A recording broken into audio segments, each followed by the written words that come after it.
It's a start, at least. A stiff one, but a start. The least I can offer in return is that rare honesty. For a few hours, yeah. Curt, brusque, not an ounce of friendliness in it. In spite of it, Zack takes a sign.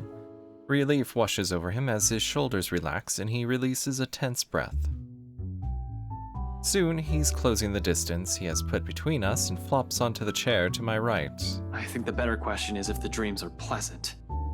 And for the record, no. Yeah, I know what you mean. I get those a lot. He shifts in his seat, coughs, drums his fingers on the counter for a short while, then falls silent. That's it. No apologies. Somehow, that short exchange is all we need. The air changes again, much like everything we've known lately. Maybe not for the better, not yet. However, it's less suffocating with less hostility and resentment. The kind where it's easy to pretend, easy to forget. Not that it's a thing that'll happen anytime soon, but one can dream. In a situation where death might come knocking at any time, it's these little hopes we cling to. Trying to move my cell phone without that noise of connecting, disconnecting, again, connecting, disconnecting. Holy gods. I think the wire's broken on it. It's these little things we wish will happen again. I'm not an optimistic person by nature. Hopeful, maybe, but not optimistic. Though I want to believe there's a way we'll live through this nightmare. It's just funny how it took all of this to spur these kinds of thoughts in me. I can't even remember the last time something like this has occurred to me. For some reason, after seeing one harrowing thing after another, I've simply forgotten. Why are you suddenly smiling like that? Huh? Oh, no, I was just thinking about something. Well, it better be something that'll get us out of this mess. What makes you think I know how to fix this?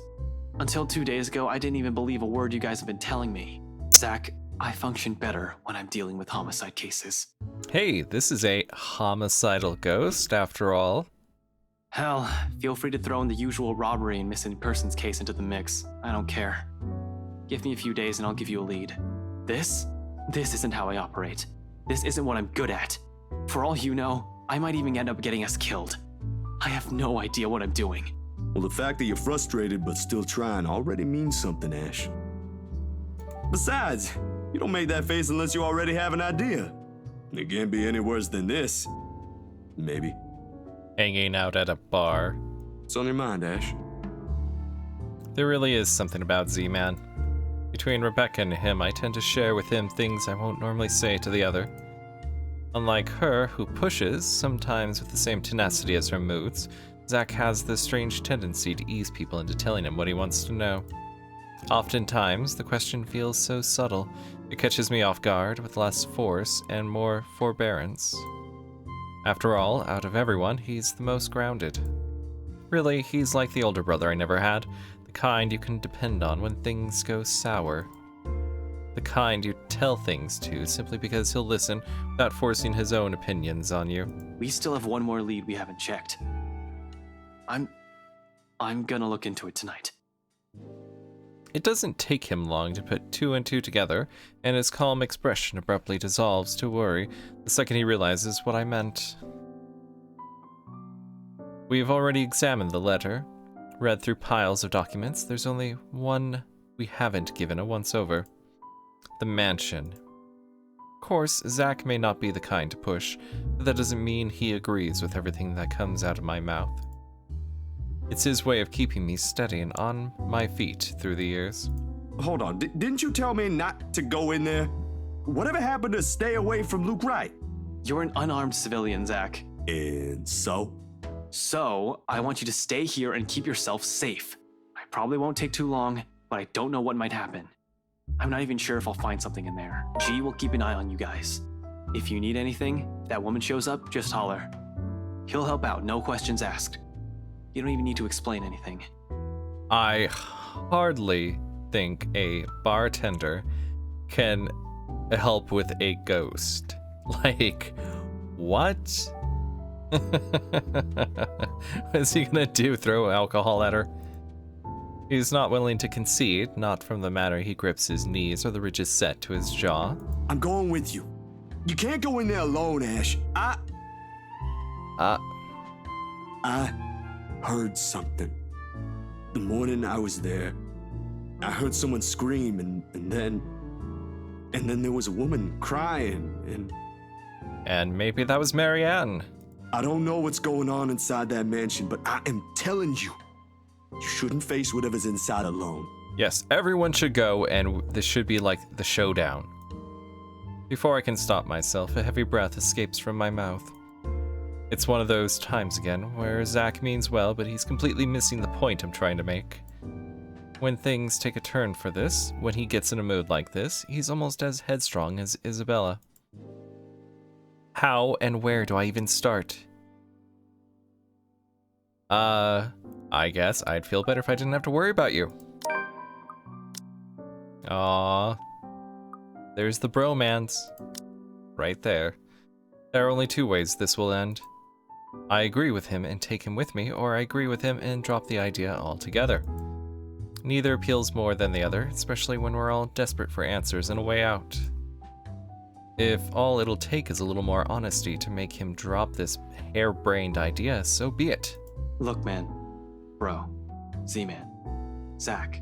Zachary, listen. Listen, Z-Bro. I know you only want to help. Like hell! This ain't just about helping, Ashton! You're throwing yourself in the thick of it, on your own! Whoa, he feels very strongly about this. Was your fall last night really that bad? Did you hit your head hard? I honestly can't tell if you've gone stupid or just plain suicidal. My head's okay, Zach. But it won't stay that way if we don't do anything about this. Someone has to. Seriously, this is already a desperate move.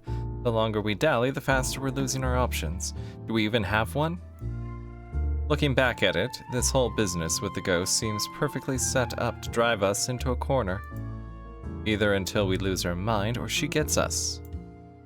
It's starting to feel as if there isn't an escape. We've already become her playthings the second Isabella found that letter. That our lives are in her hands ticks me off big time, but the idea of watching the people I care about die helplessly, more so. They're much safer here than with me. It's a selfish thought, I know, born out of fear. So in case things go awry, the very last thing I want to happen is for Zach to take the fall with me. I've already made enough mistakes. And that means it's just you. Just me. Suddenly, he clams up. Although his actions, the restless shift in his shoulders, his mouth pressing close in a tight line, and how he starts off again in a quiet note.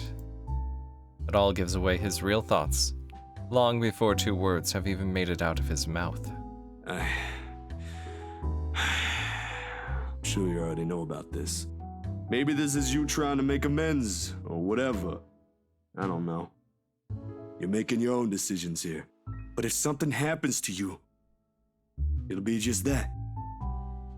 You'll just be another dead body out there.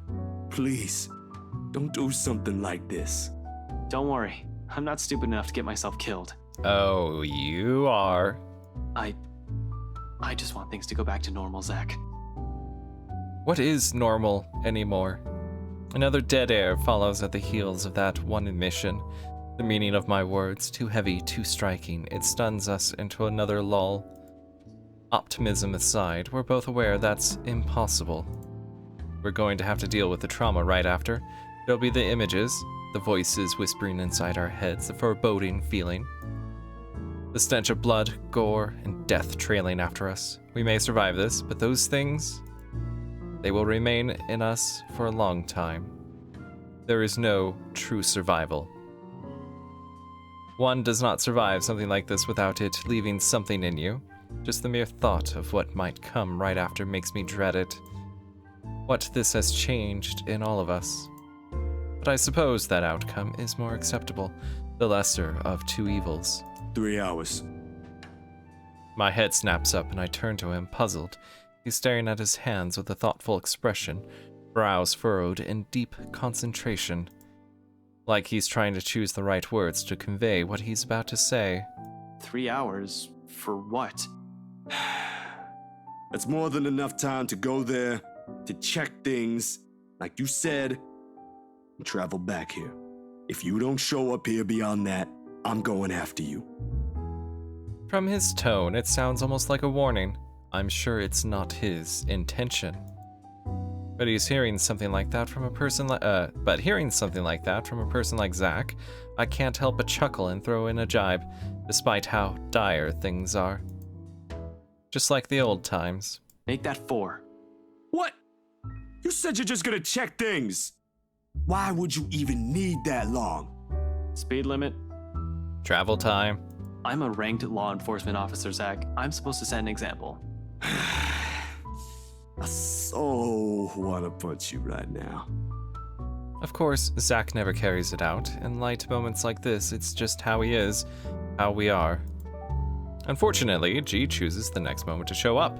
He slams a flat of his palm on the counter, shooting us both a stern look. Although his tone's nothing short of jovial, the disapproval's clear in it. He's obviously misunderstanding the situation. Boys, drummer's nice and all. I used to watch these bloody god-awful afternoon serials with one of my brothers many, many years ago. But listen, I am not having one in my pub, all right? You two want to fight? Go out. A pregnant pause. Then, without any preamble, Zach and I are both snickering and G's glower melts into confusion. When we both show no sign of stopping, he simply shakes his head and turns away. I'd like to think it's better this way. Better that we part on light terms, so Zach won't have to see every little insecurity, every little doubt in me right now. He's seen enough. The last thing I want him to glimpse is another display of weakness. Not when he still stares at me with the same unerring confidence in his eyes. When our mirth dies down, before anything can be said further, before I can change my mind, I step away from them. Giving Zach's shoulder a quick few pats, mumbling a lame excuse about taking another short nap underneath my breath. Altogether, bearing the stray thought that flashes fleetingly in my head. Zach has seen me at my lowest plenty of times. Why does all of it matter now? ... The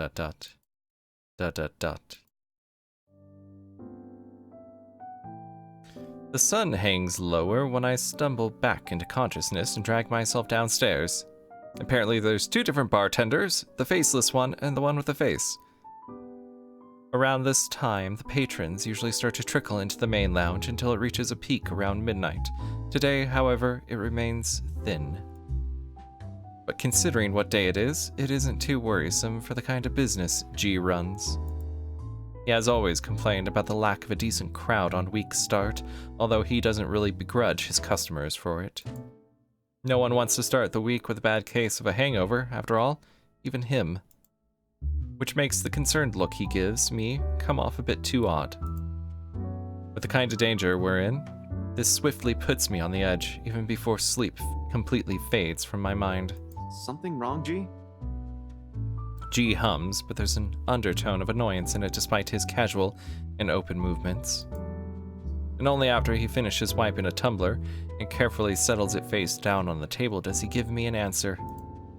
The way he stares back at me honestly makes me squirm. It feels like I'm being stared down by my primary school teacher for sleeping in class again.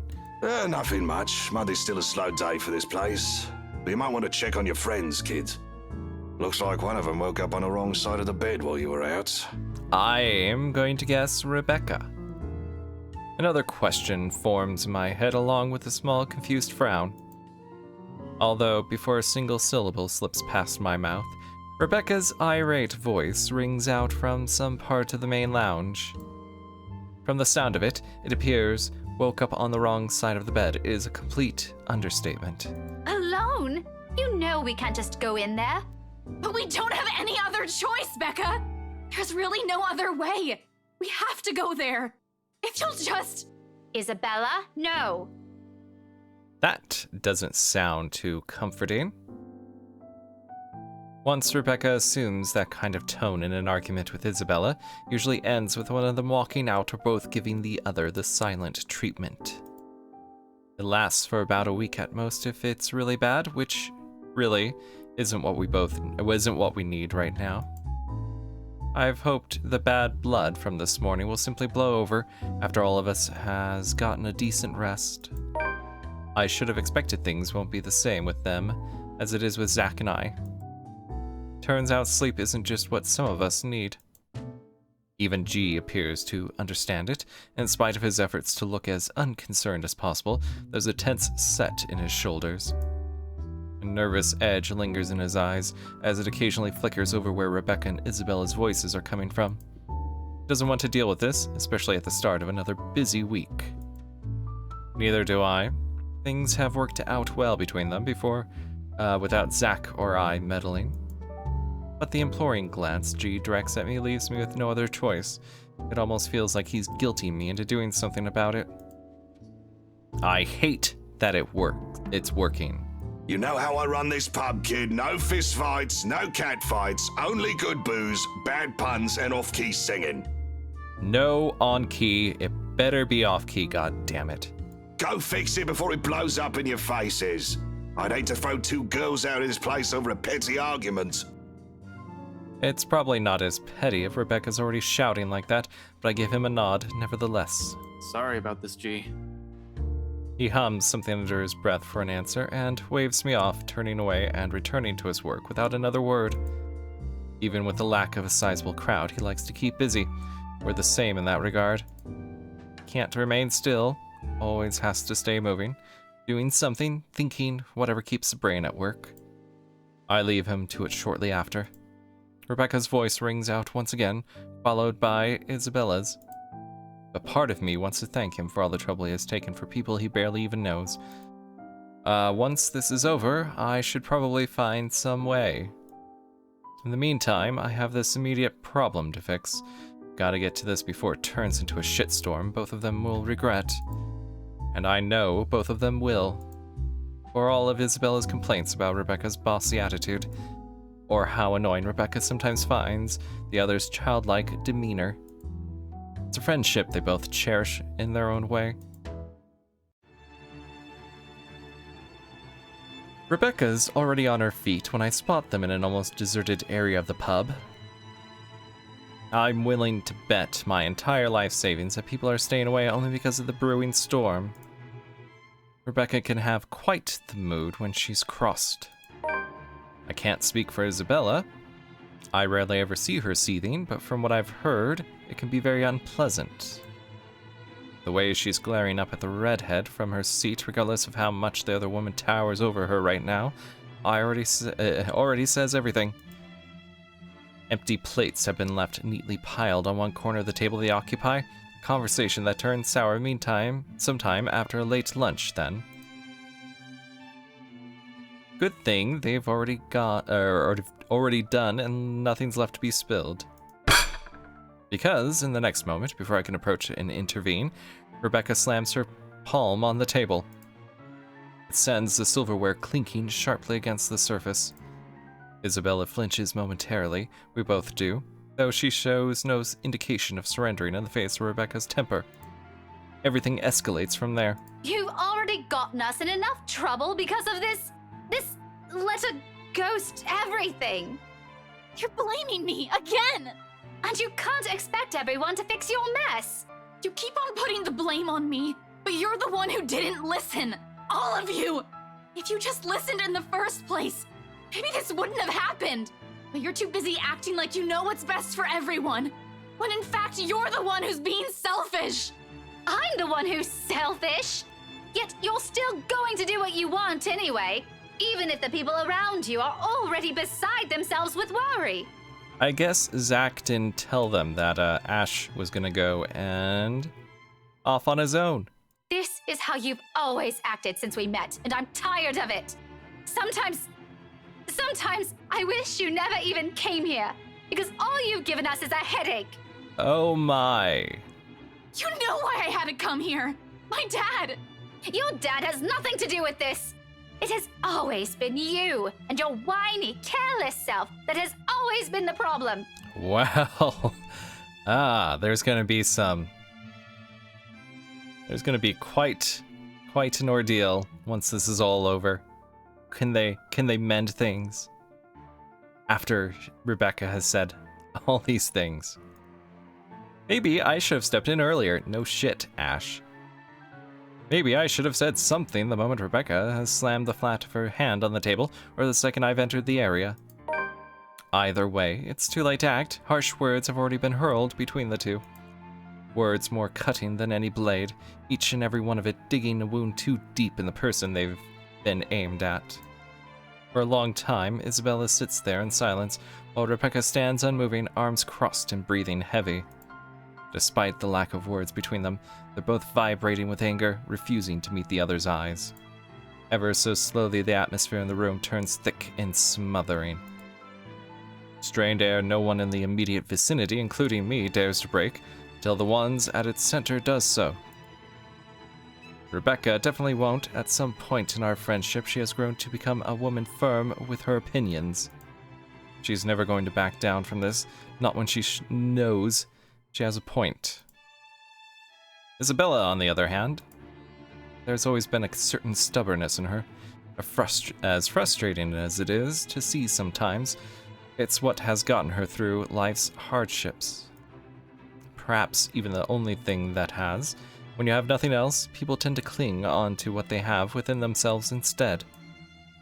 But she also knows when to withdraw, when a struggle turns useless, a kind of awareness almost second nature to her.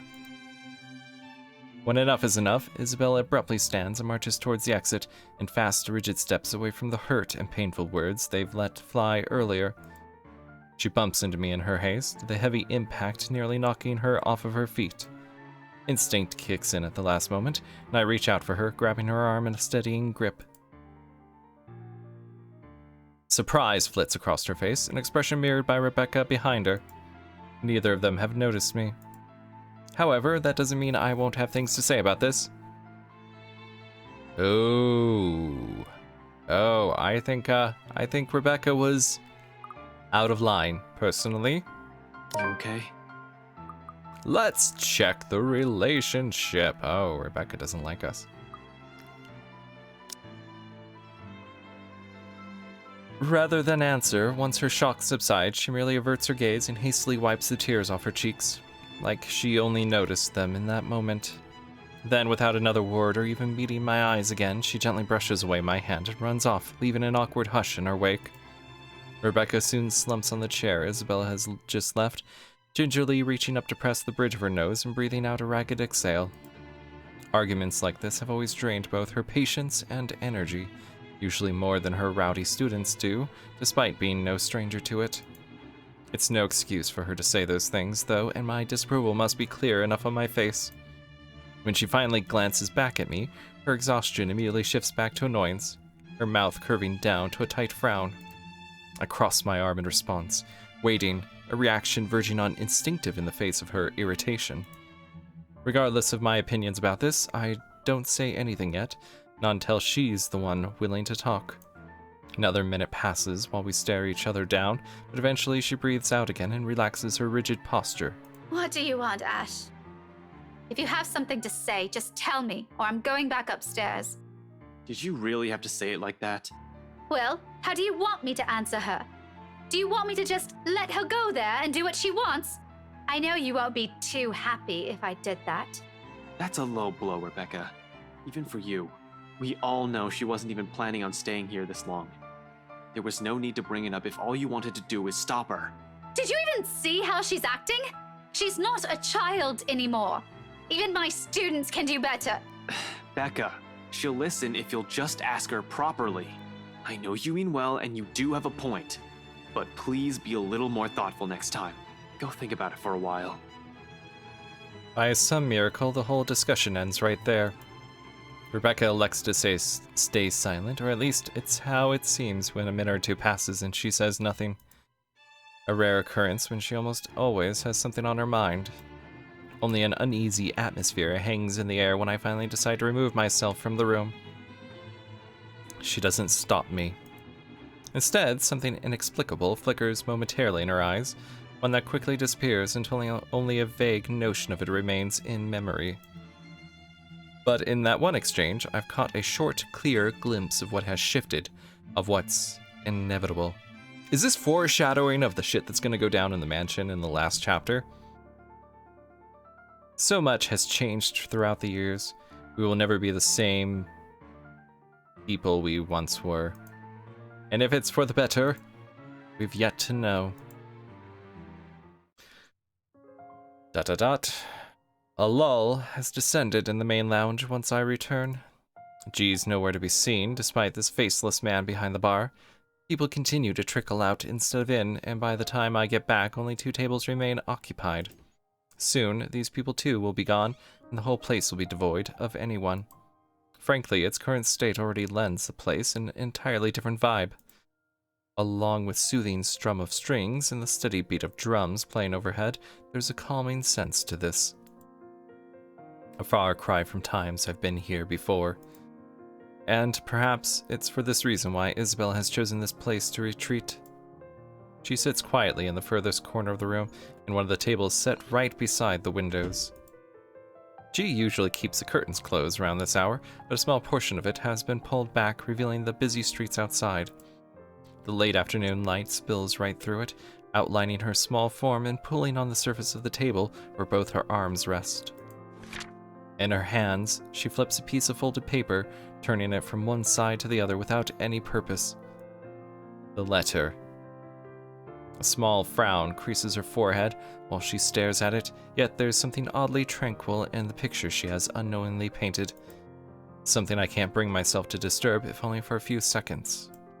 It's one of those moments again. The rare ones, the ones where she's too still, too quiet, a complete opposite of her usual self, but it's these that often leave a mark. Not her cheery disposition or her lively attitude, but these short few seconds of wordless silence, when the softest sighs and the slightest movements sing louder. The smallest, minuscule things that tell you about the person, and her strengths more than any words can express. It's these that carve a vivid memory, no matter how brief it lasts. She glares at me, annoyed, and just like that, all of it melts away. Gone is the stillness, replaced quickly by the teasing and friendly jibes. Back again to what we're used to, what's easy, what's familiar, where every truth we hope to convey regrettably goes unsaid between us. You're going to destroy an important piece of evidence if you keep doing that, Belle. But she's far from angry. A bit upset, maybe, who wouldn't be? While I do agree with Rebecca, her words still hit below the belt. Regardless, Isabella doesn't seem like she'll start shouting at me, at least compared to every other people I've aggravated, or every other person I've aggravated, intentional or otherwise. Some light talk may just do the trick and coax her out of this mood. Come on. If you keep staring at the table like that, you're going to bore a hole on it.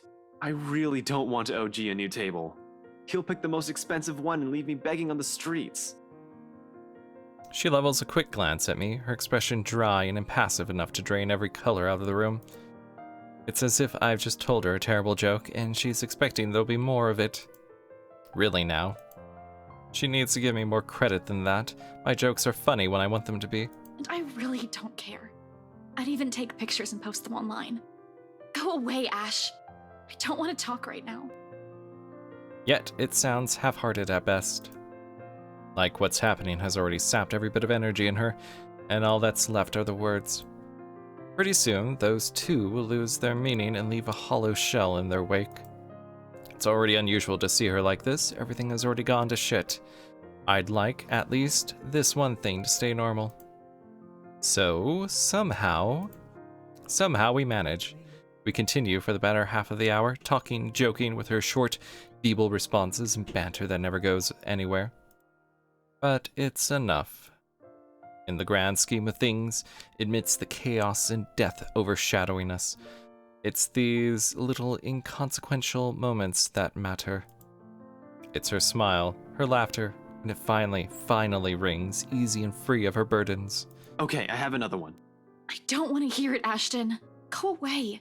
Doesn't sound all that pleasant. No, really, listen. I know someone who talks like an owl. Will you leave me alone if I bite and ask who? A pause. And then she frowns as realization slowly dawns on her. Confusion flashes fleetingly across her face before eventually settling on a grimace. Oh. Suddenly, she hugs her arms closer to herself and looks away, perhaps in her best attempt to stay angry. To no avail. In a matter of seconds, her shoulders shake with laughter she's trying to contain. You're awful and I really hate you. Just leave. It's contagious, her mirth. Soon, I'm joining her in it, briefly forgetting every problem that has piled up and continues to weigh down on us. Laughing without reservation or care, until only a familiar warmth lingers, once both our amusement ebbs away. Somehow, with her, these things have always come easy. Feeling better? A little. You're still lame. But you're laughing right now. Only because your humor is terrible. Right. Keep telling yourself that. I know it's funny. And you know what? If you've kept frowning like that, your face might have cracked. That would have been really messy and ugly. If glares can kill, with the one she sends my way, I'll probably be dead by now.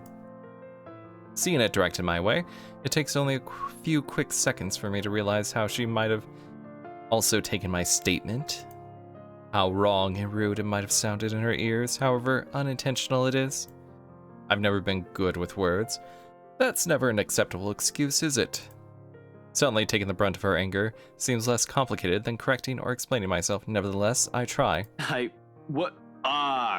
Crap. Damn it, that was so not what I meant. I was just saying you look better when you're smiling. Her glare doesn't even wane. In fact, I think it's intensified, like the brewing storm. In the face of it, under the sharpness of her stare and her annoyance, I do what any person with a good sense of preservation does. Leaves. Keep my mouth shut and shift my attention elsewhere. The crowd outside looks very interesting today. Maybe I should. Thanks, Ash. She utters all of it in a voice too small, too quiet. But when I turn to her, only those words of gratitude resonate throughout the whole room. Not the soft clinking of silverware somewhere, or the last strains of music fading into silence above us. Instead, it's the meaning behind her gaze as she holds mine that lingers. Steady, unflinching, and open, in the same way she looked at me all those years ago, with bright eyes and an expression softening into a tender smile. I didn't understand it then. How easy it is for her to wear her heart on her sleeve, how she never shies away from expressing herself, even among people she barely knows. How she can go through everything without losing herself. Now it's among the hundreds, the thousands that hang unspoken between us, trivial little things with worth still too big to put into words. Either because it's too early or because there's never really a proper time. For now, though, this'll do. Until the moment itself dwindles. Until reality pulls us back in, reminding us of the things we've set aside in its favor. Isabella, about what happened with Rebecca earlier. I should probably apologize to Becca. I know she only means well. And I said some really bad things. Really? I didn't hear you say any bad things. I just heard Rebecca say some bad things. The corners of her mouth quirks up, almost as if she's too ashamed of the things she's said. Don't worry, she can be pretty stubborn, but she'll listen. Especially to you. You think? Because Zach won't be with us anymore.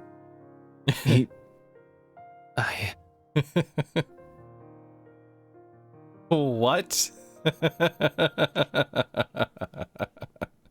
Okay. I'm guessing that's something that would play if Zach died.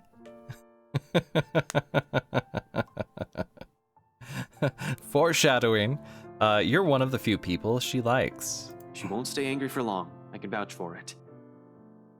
She has a point, though. Isabella freezes. In an instant, the pleasant air around us dissipates. She shifts her attention back to her hands again, both clenched so tightly that her knuckles visibly pale. I know, Ash. I just thought we'd find something in there. That if I go back, we'll get the answers we need. I found the letter there, so maybe right? It's not that I don't agree with her. Hell, I've been considering the same thing. It's the only lead we have, after all.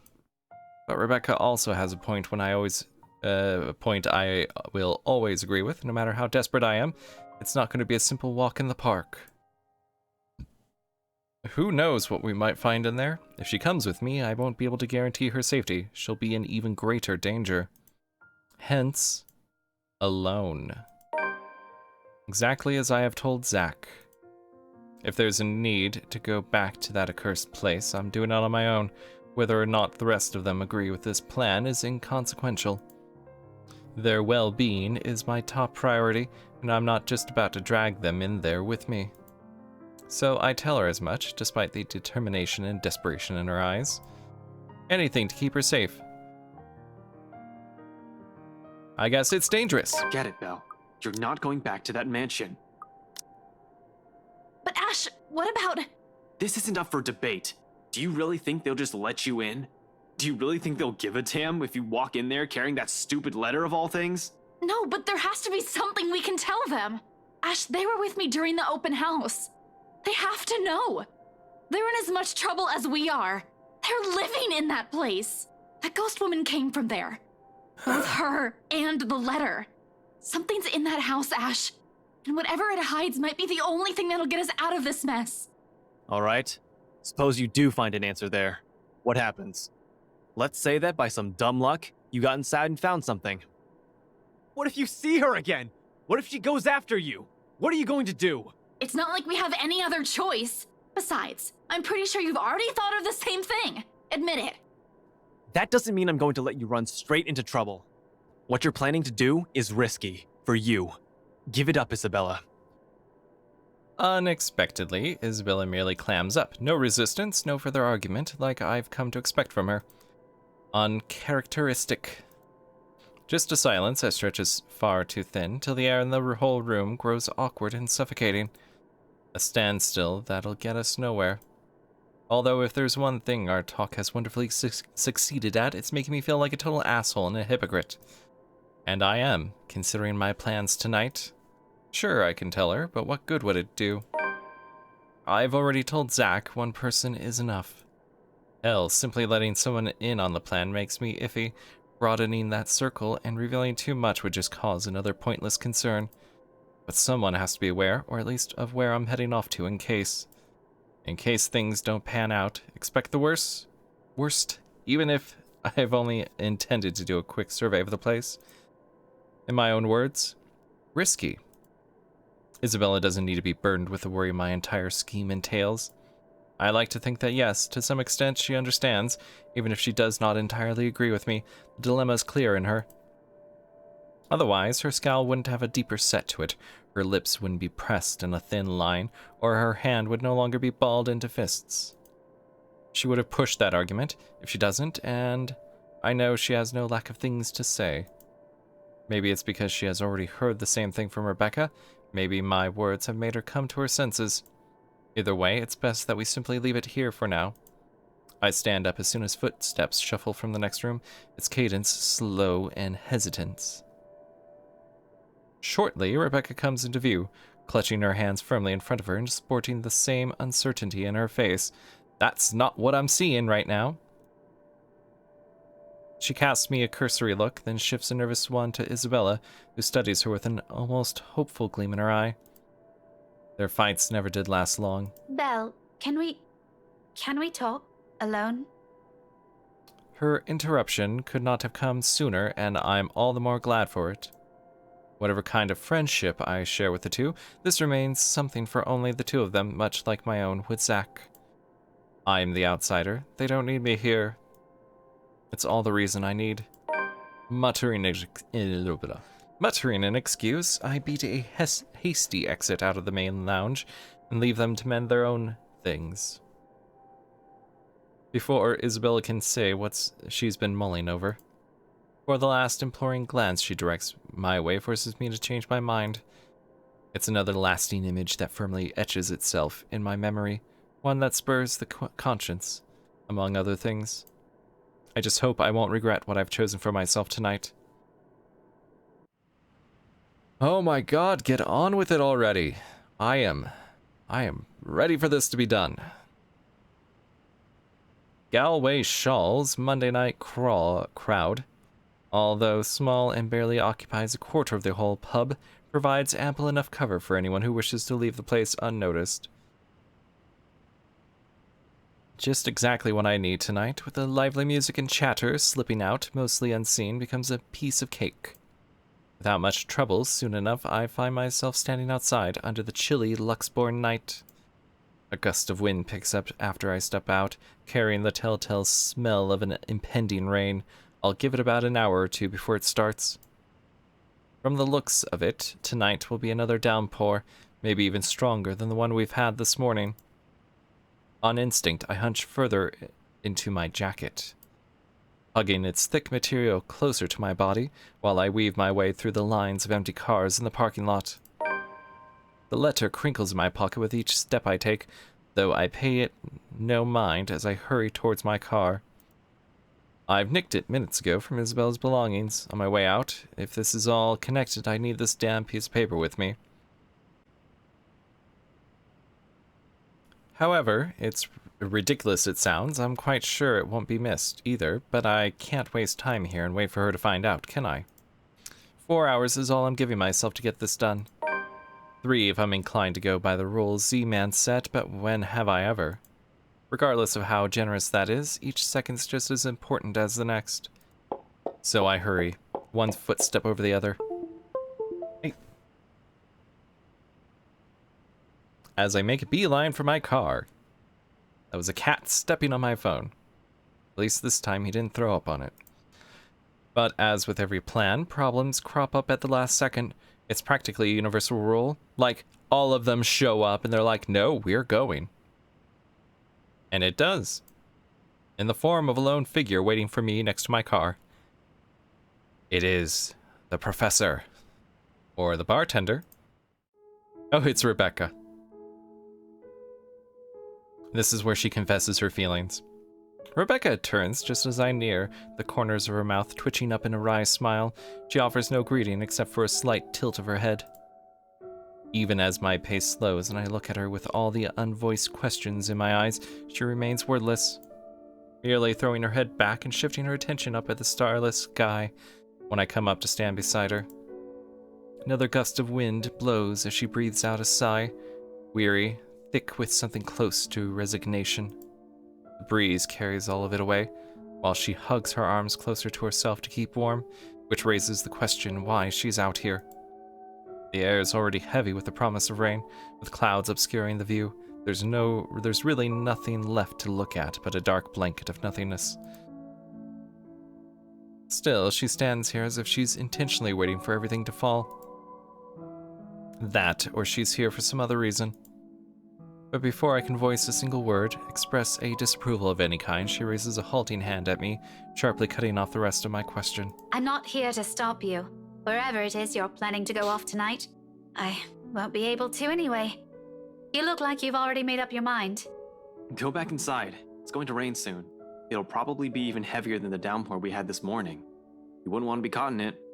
I will, in a moment. I just want to stay out here a bit for some air, away from the noise inside. Everything's been so chaotic these days. This little break is nice. Even if it means standing in the middle of a parking lot, of all places. Getting out of this mess would definitely be better, but hey, you take what you can get, right? It'll be over soon. The confidence in my own words surprises me. How do I know? Why am I so sure? Probably foreshadowing that either it'll be over or they'll be dead. When in truth, what I'm about to do is a last-ditch effort. If this fails, if I don't find anything, we're back to square one. It's the last lead I have. After this, we have nothing else to go off of. Regardless, it seems to amuse her, and her laughter soon sounds above the murmur of the distant traffic and the light draft sweeping between us, or around us. How I wish. I'll be content as long as she stops showing up in my mind whenever I close my eyes. I think that may take some time. The brain doesn't easily forget trauma. I can try. But, you know, it also did a lot to us. Tell me about it.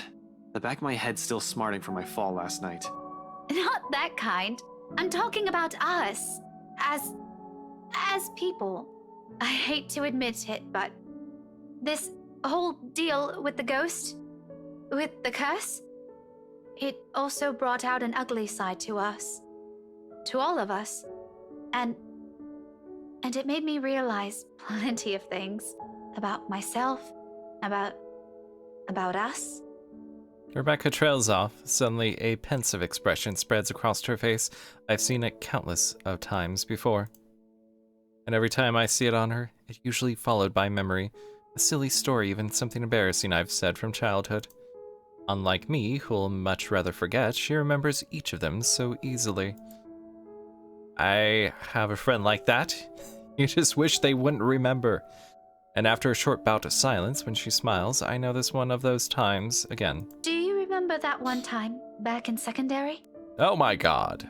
Which one? We did a lot of dumb things back then. Well, I did, but you get the point. Mandy. I thought you still don't like her. Don't tell me you've kept in contact with her. Are you guys friends now or something? Oh no. We do see each other sometimes. On the way to work or when I go out for lunch, but it's nothing like that. We're not friends. Not in this lifetime. I don't think so. I don't think we'll ever get along, but if it wasn't for her, we wouldn't even be friends, yeah? You stood up for me that day. And from then on, things have changed. She makes it sound like I'm some sort of hero. Mandy was in the wrong. Of course, I'll defend her. If no one's going to stand up for her, who else will? Chances are it would have escalated, and who knows, maybe she would have stopped going to school or transferred. Any decent human being with an ounce of sense should know better. I acted because I know what I'm doing is what's right. It's as simple as that. There were no feelings involved. Yet she smiles as if it's worth more than that. A fondness that goes beyond nostalgia. I guess what I'm trying to get at is, this time, I don't want this to go unsaid. Predictable. You know, just in case something happens. Ash. Oh, here it is. Here it comes. Wait for it. I've always been in love with you. Oh, and it. Oh, I'm almost hesitant to see what his reaction is. It's gonna be lame. It's going to be lame. He's gonna be either shocked or he's gonna be like, "Oh, that's nice. I love you too as a friend." He's gonna say something lame or insensitive. Oh boy, here we go. She says it so plainly, holding my gaze and in a voice too frank that her admission stuns me into silence. Like the wind has suddenly been knocked out of me in one fell swoop. No words will form, not even a single coherent thought as the meaning of her words bear down on me. Nevertheless, she continues, desperate to express everything she has kept to herself all these years. This is what the fondness is. Why, for her, it weighs heavier than any feelings of nostalgia can carry. Since that time in secondary? Oh boy. Since I made that promise to never leave? Oh no. I've always truly loved you. Oh geez. Oh geez. Oh geez. Oh geez. I hope she's ready for, unrequited love. Afterwards, there is relief, a weight suddenly being lifted from her shoulders after so long. She closes her eyes and lets out a breath. When she looks back to me, though, there's nothing but hope in them, eyes that are searching for an answer. Uh-oh. Facing the sincerity behind her words, I find myself scrambling for the words. Because, as much as this pains me to admit, I can't give her the same affection she's asking from me. Oh, I want to check the story. I want to look at the story. I want to look at the branching tree. I want to see if there was, like, a possibility where he might have, like, been into her. Okay, let's get this train wreck over with. We might have spent so many years alongside each other. Hell, we practically grew up together. but that never automatically means I'll ever hold for her feelings that goes beyond the boundaries of friendship. I do appreciate her presence in my life. I'm more than glad that she has stuck with me even through the toughest moments, even when she finds me difficult or aggravating. However, it's really all there is to it. She is a close, important friend to me, and nothing more. Rebecca, I draw in a breath, ragged, unsure of how to break her heart. Uncertain how and which words to put together so it will hurt her less, so the wounds they might leave won't be as deep or scar, and they will. Oh, they will. Though before I can even string two phrases together, she lifts a hand to my mouth and silences me. A smile's on her face, kinder than every single one I've seen from her so far. It's nice to see it on her. It suits her more than the glares or the frowns. Please tell me she's gonna be like, it's okay, I know you don't feel the same. It's all right. I already know. I'm really hoping that's what happens. But at the same time, it only serves to baffle me. You don't have to answer me. Yeah, but you should. I should. No, I mean, you don't need to. Okay, now I'm really confused. One moment you're saying you've been in love with me since secondary, now you're telling me to shut up? If you want to interpret it like that, all right. No, really. Some explanation would be nice, Becca. Because a lot of things are going on right now, and I'm afraid I can't catch up. Especially with this curveball you just threw. It means what it means, Ashton. You don't need to answer me. I don't really need to hear it anymore. That is not helpful, Becca. It's not that I don't want to. Believe me, if I were the same person I was before this whole thing happened to us, I'd be elated, excited even. But like I said, I also realized some things. Understood myself more. Can you be any more vague? Ash, I did love you. Ever since we were kids, all those times you defended me from bullies. I don't think that's going to change anytime soon. Even after this. Okay, continue. But at the end of the day, once you take a closer look at everything, it also turned me into a really selfish person. When you think about it, maybe the Ashton I loved isn't the one standing in front of me right now. Okay, alright. Maybe all this time, I'm still clinging on to that aloof kid I met 17 years ago. Let's see where this goes. I didn't even consider that you have a mind of your own. That one day, it won't just be the two of us. That you'll find someone else and it won't be me. I'm sorry, Becca. I'm not even sure what I'm apologizing for, that I can't return her feelings. Or because I'm somehow holding myself responsible for this, even if up until now I had no idea how she felt. Regardless, she continues to smile through it all. It's not your fault. Don't say that. I'm the one who should apologize. Since I suddenly sprung this up on you when you have other things to do, I just thought I should let you know. So I can finally let this whole thing go. One question though. Are you going to tell her? Tell what to who?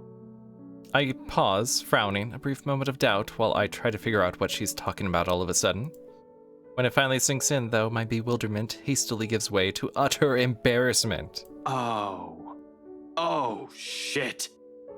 The heat abruptly crawls up my face, no matter my efforts to keep it down. In the end, I can only look away from her, afraid of what else she'll see in it. Did you really think no one would notice? Was it that obvious? It was surprisingly easy to tell, but that was probably because I've known you longer than anyone. Fuck, who else knows? I think Zach suspects. Shit. You're embarrassingly lame when you're trying too hard. It's almost painful to watch. Don't worry. With your terrible way of flirting, and knowing her, I'm quite sure Belle has no idea, even now. Not even a clue. Harsh, Rebecca. Really harsh. I could use a vote of confidence, you know. She laughs, loud, the kind that's free of any burden, ringing above the wind, slowly picking up as the storm clouds approach. With it, however, the awkward atmosphere lifts at last. There's only that camaraderie we've shared since meeting in that classroom 17 years ago. I'm serious, though. Tell her. And if you ever make her cry, I'll hit you with every damn history book I have on my shelf. Clear? Noted, ma'am. Anyway, thanks for hearing me out. I won't keep you long. I know you have things to do. Just promise me you'll be careful, all right? She doesn't wait for an answer. Instead, she gives me a push with a force only heavy enough to throw me off balance. Caught unawares by the gesture, for a few moments, I fight for purchase against my car's trunk, bracing my hand on its smooth surface. When I look up, with a string of reprimands ready at the top of my tongue, Rebecca's already halfway through the parking lot. There's a small skip in her steps, while the breeze carries the light tune she's whistling. On a whim, I let its notes be the last thing I commit to memory before slipping inside my car and driving off. It sounds like a new beginning, more than anything. Another reason to be optimistic.